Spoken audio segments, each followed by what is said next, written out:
I'm just like, You should be in front of the house, by the way. We're doing this the wrong way. Oh yeah. Do it in the house.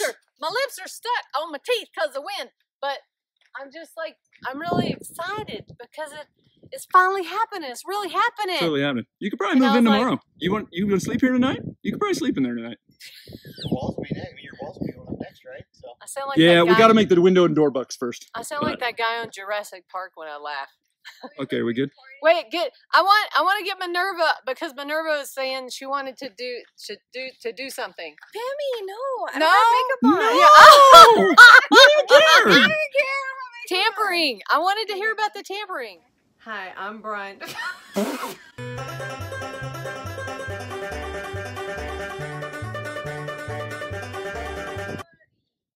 All right, y'all, so we're just getting started on the sill plate. Here's the logic that we're going to try and use. So we're starting in the center, and we'll work our way out, and we'll cut these other boxes to kind of be the appropriate size. But we've made a 12-foot box here, basically, right? So this is all connected. It's 15 inches wide, and that's how wide our straw bales are. And what we're going to do is we're going to put kind of cross members, like a ladder, at each one of these rebar spots. And we're actually going to notch those so that we can bend the rebar over that piece of wood, that little cross member, into the notch. So the idea is hopefully it's pinning it down to the ground. We're going to bend it down as tight as we can and pull it down onto the tires. And also, because it'll be in a notch, it should keep it from having side-to-side movement as well. So in this case, we've got 5 pieces of rebar that we're going to bend over inside this one. And then hopefully once we get this one secured, because it might want to shift a little bit when we bend the first piece of rebar or two, and we're going to find out how easy it is to bend this rebar kind of in place. This might be difficult. But then after we've got that one situated, then we can make boxes that are exactly the length we want to get out to that end and to get out to that end. But I mean, the logic is the same. A box with a bunch of rungs, ladder with a bunch of rungs, and the rebar is bent into those rungs. And we'll just do that. We'll start in the middle of each wall and then work our way out. Okay, go for it. That we have. I'm thinking we put weight on the low end. You want me to stand? Yeah. Go for it. Push, push, push, push, push. There you go. As far as it goes. Yeah, that's not going to do much, is it? Really? Is it moving? Yeah. Get out! I got it down. Nice! I think he's wearing red underwear. Yeah. I wanna see this about bending the rebar. So you're over here by yourself and Brian's doing nothing? Brian's cutting the next measurement for our next part of the sill plate, the next box. We bend one piece of rebar into a notch over there. You can see it on the ground. Oh, is that the only one you bent? Yeah, because we're not bending the rest of it because we're going to have to move to make sure it's square later. So we don't want to. Oh, so you don't want to get it too tight. Yeah, not too tight. Too tight. The hardest part is square. So we want a little bit of play so we can make sure we can move it into square. Oh, I see you got the notch in there now. Yeah, that's our one test. So this is a test of the emergency rebar system. Yeah, and it worked pretty good. That's how we're going to do it, I think. And these are the what do you call these straps? Those for are the straps that go up and over. Okay. Cool. I think this is going to work well. Yeah, it looks like This it's is gonna work. pretty. Yeah, and these Pretty pieces good. are all It's connected. unconventional, but it should work. And these are all connected, but the corners aren't because we might have to move them to make sure it's square later. Right. So we're connecting all the walls in the middle and the sill plate in the middle. Cool. Yeah. Yeah. Thanks for your help. I'm a good friend, really good friend. Yeah, Cardinals H 24/7. Oh yeah, Jared has a channel too. I'll mention that. What was it? Cardinals what? Are you asking? Well, it's Cardinals Station 24/7. Oh god. We got a big overlap in our audiences. Oh gee. Sure. Yeah, I'm not. Very similar. I think usually we pop in suggested feed already. If you're building a shed or something, I think next suggestion is Cardinals baseball pops up automatically.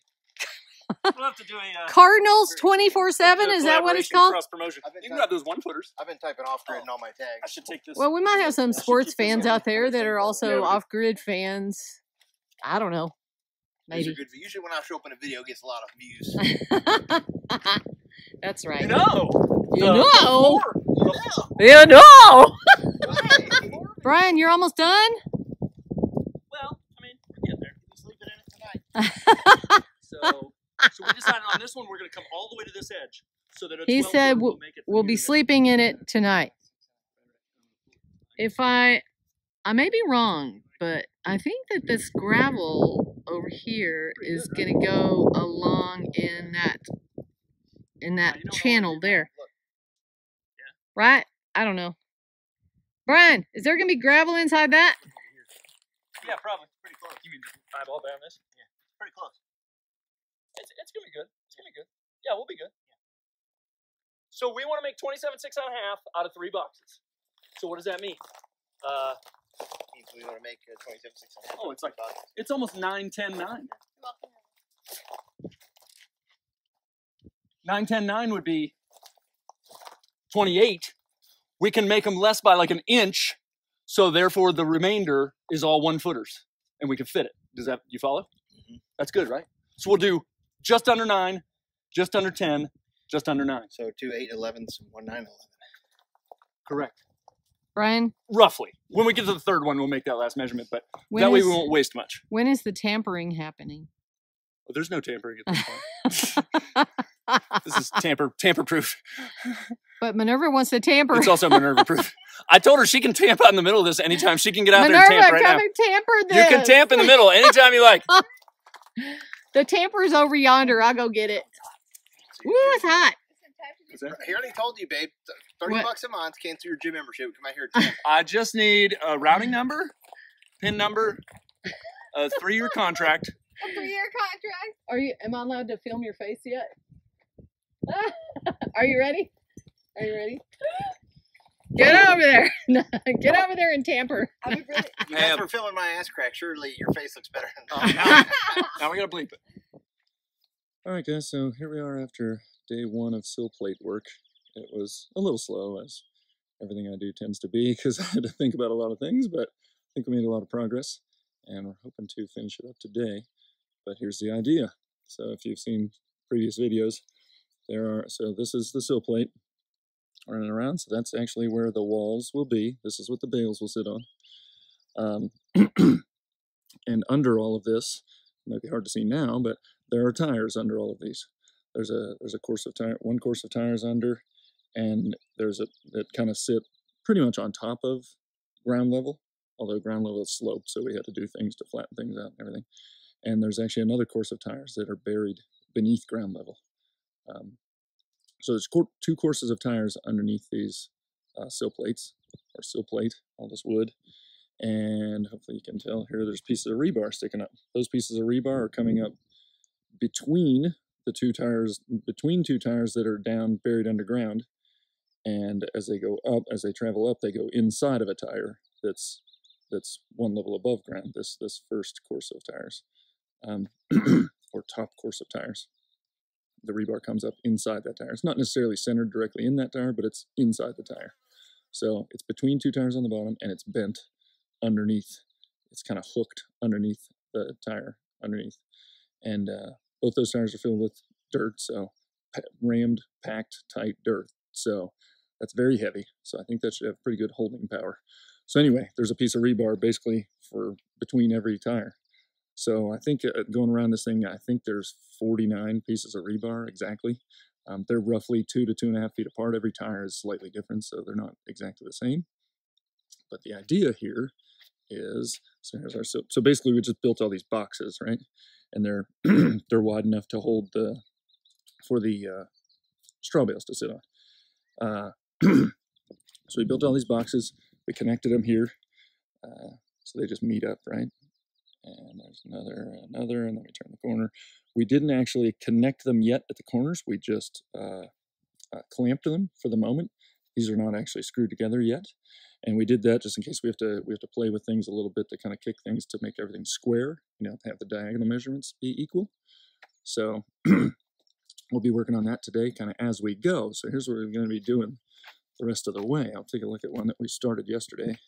That's kind of our test, because what we need to do, I've talked about this a bunch, so if you've heard this already, sorry, but for those that are new, what we're going to do is at each of these pieces of rebar, we're going to turn this box here into kind of a ladder-like structure. It's going to have cross members basically next to every piece of rebar, kind of beside every piece of rebar. I'm going to put basically a ladder rung, right, and next to each one of these pieces of rebar. And from that piece, I'm going to, let's see if I can get a good shot of it. So I'm going to cut a notch. I'm going to cut a notch in that piece of wood, about 1 inch deep. And the purpose of that notch is to be able to take the rebar that sticks up and bend it. So it's going to go through that notch, so that'll stop hopefully some side-to-side motion this way. And by bending it through that notch and over, it's going to also squeeze it down to the ground on top of those tires, pull it real tight so it's not going anywhere, it won't lift up. And I'm going to do that at every one of these spots, right? And what we'll do is we'll kind of alternate even the directions that we bend these things so I bent this one this way. The one down at the end of the box there on that end, I'll bend in this way. So you're kind of trapping. Every time we bend one of these, we're trapping that sill plate in place to keep it from moving kind of in all directions as much as we can. And we're sucking it down against our tire foundation. So, and we're also going to, as we go, we're going to put these straps underneath. This strapping is what's eventually going to, I know it's short right now, but I'll use clips. I'll attach one to, I just cut a short piece here because on each end of this strapping material as it goes up the side of the wall, I use clips to attach to another piece of strapping and run all the way up over the top plate. So if this is a straw bale wall here, this strapping will run up the side, up over the top of a top plate or a box beam, basically a beam like this, but on the top instead of the bottom. It'll run over the top and down and connect to the other side. And that whole thing has a ratchet tool that you can ratchet, and we're going to squeeze the whole thing, and that's how we're going to compress the bale walls. And so that'll keep them tighter. It'll squeeze them down so that they don't settle after we put the roof on, or at least not as much. But so we got all the boxes in place yesterday. Today, we're going to try and bend all that rebar. We did one yesterday, and it went okay. It's not perfect or super easy, but it's doable. So we have to do a bunch of these today. We're going to cut a bunch of these little rungs, put notches in them, and bend those rebar. And everyone has to be done kind of individually because, like I said, they're not all the same distance apart. They're not all the same, you know, this way. They can be off by a little bit. So you basically have to do each one. You have to put it in place, mark it, cut it, bend it. So that's what we'll be doing today. There's about 49 of them. We've done one. We've got 48 to go.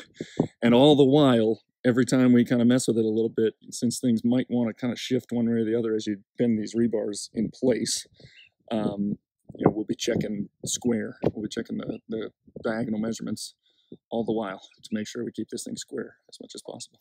So this is what we did yesterday, and that's what we're going to try and do today is bend all that rebar. But I mean, I'm inside the house right now, and this is where the walls will be. So day 2. Hopefully we can finish this off today. Talk in a little bit. All right, here we go, y'all. We're going to try and bend a piece of rebar over one of these cross members with a notch in it.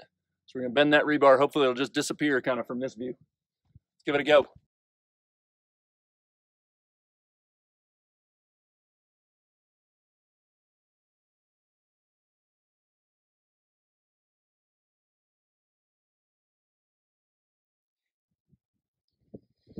I was trying to wait for a lull in the wind, but I don't think there's going to be one. Just want to get an upper shot of the sill plate Jared and Brian worked on all day yesterday and are continuing today. Hopefully they will get that finished today. Let's see if we got closer. So this one should grow hopefully by about 1 inch. Maybe we can get it around 43.5. And then I do want to do the math. I'm going to go to my phone and do the math. We're building a house and it's going to be out of straw bale, and apparently it has to be a square, or it has to be... Apparently. I don't know what... Why does it have to be square? What happens if it's not square? If it's not square, things get weird. Things get weird, and Is that twisted? maybe they don't line up right or something. It's hard to tell with the wind. All right, I'm gonna wrap it up on this one. And scene. Are we square? Wow. 43, 4 1/4. Is that yes or no? Not yet. Not yet. Oh, not quite square yet. Yeah, you're right, Jared. We're gonna need to keep your side over there. I forgot that this is trapped over here. All right, we'll find out on the next video if this was square or not. We'll see. Hey everybody, thanks for watching. If you liked what you saw, please hit that thumbs up button and consider subscribing or sharing with a friend. And click the bell notification so you never miss any of our videos. We really appreciate every view and comment. And if you're looking for other ways to support us, please check out the links in the description box. See you in the next video.